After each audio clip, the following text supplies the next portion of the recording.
For years, the fashion designer company known as Gucci has been pretty big in the fashion world.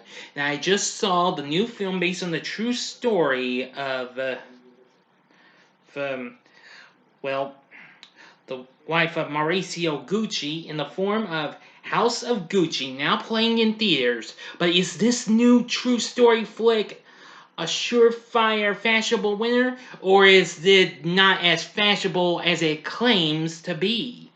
Find out right now in this spoiler-free review. Big D's Entertainment Rankings and Reviews.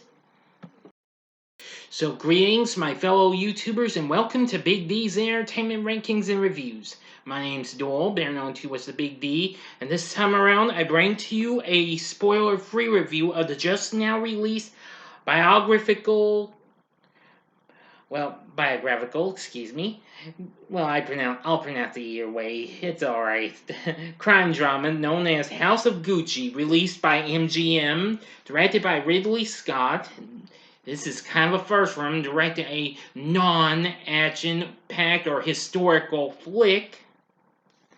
Based on the 2001 book, The House of Gucci, a sensational story of murder, madness, glamour, and greed by Sarah Gay Fortin.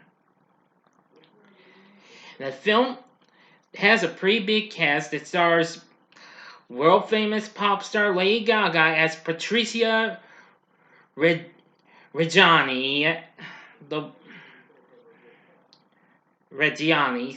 I mispronounced that. Reggiani, the wife of Mauricio Gucci, played by Adam Driver, who recently appeared in Scott's previous film, The Last Duel, last month, as their romance transforms into a fight for control of the Italian fashion brand known as Gucci.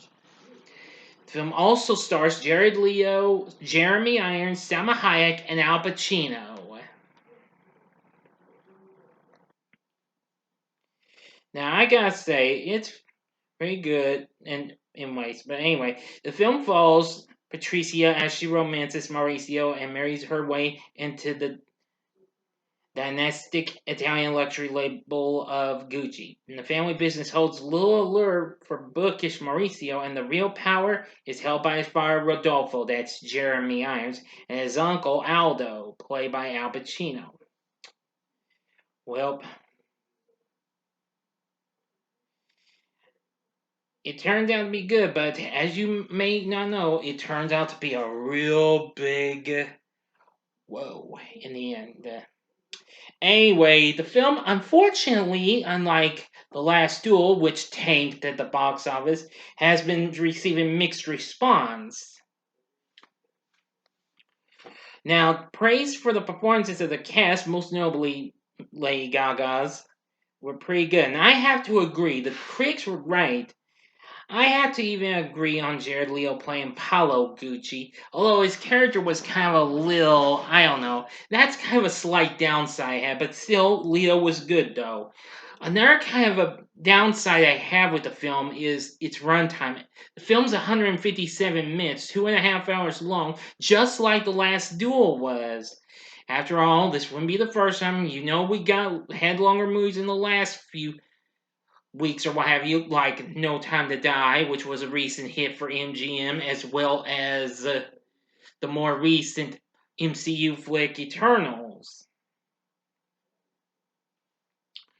But anyway, there's have been seeing criticism towards the inconsistent tone. Yeah, which one side summarizes as awkwardly straddling between unapologetically camp and completely grounded and serious.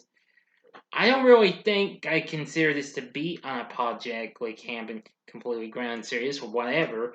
The movie was just fine. I mean, I could just use a tiny bit of trimming in the runtime. And Leo's performance, like I said, it was mixed, but still good though in ways.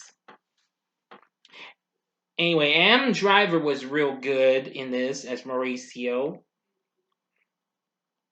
And Jeremy Irons did a good job as well. Now, which reminds me, critics were a little hard on Irons and Salma Hayek as Giuseppe, Giuseppe oh, I'm sorry if I mispronounced it. Well, she calls herself Peanut for short. Who happens to be a I don't know fortune teller prophetess or something like that. Just trying to reveal what Patricia's really wanting. But they weren't too bad. I mean, but Al Pacino really did well as Aldo. Very good.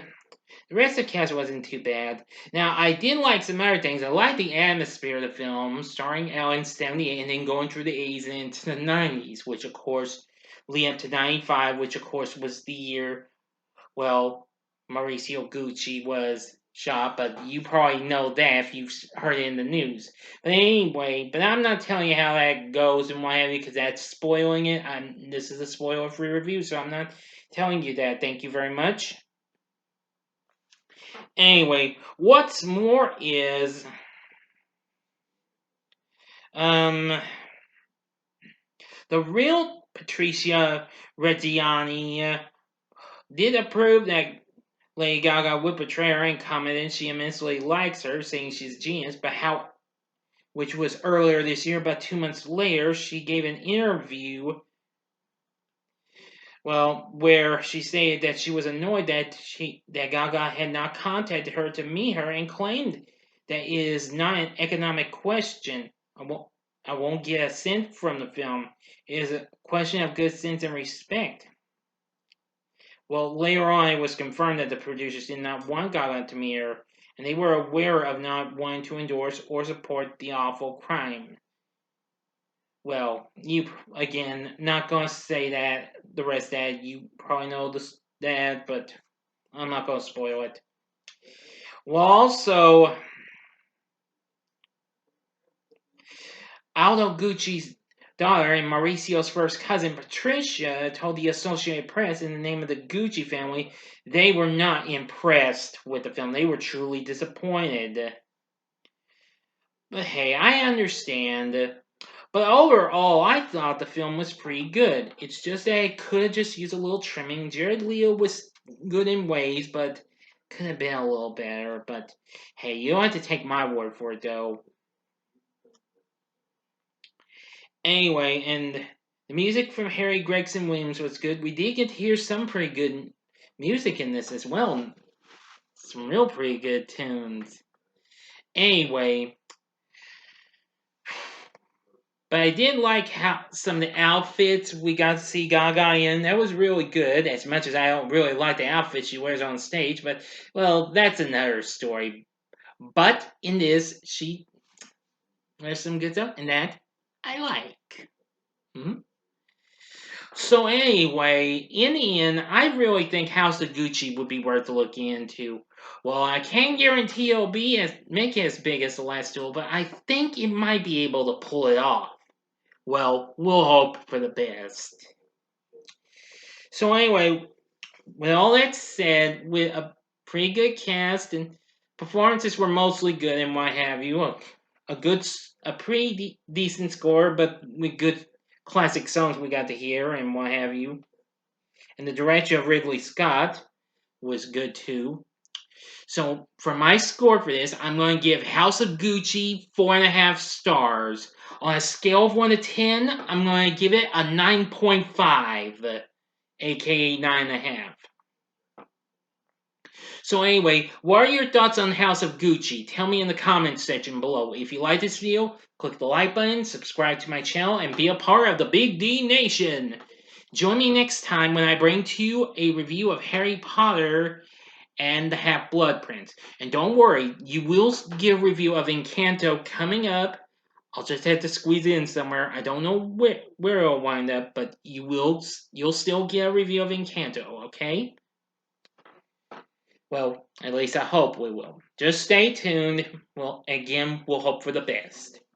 So thanks for watching, and if you like this, see my spoiler-free reviews for these previous films I went and saw this month.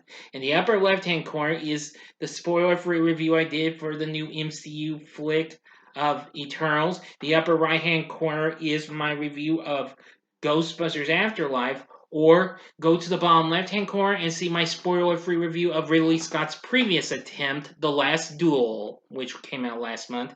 And the bottom right hand corner is the button you can click to subscribe. If you like rankings and reviews on movies, TV, music, video games, etc., then I'm your guy. Thank you for watching. Until next time, I'm the Big D saying, see ya.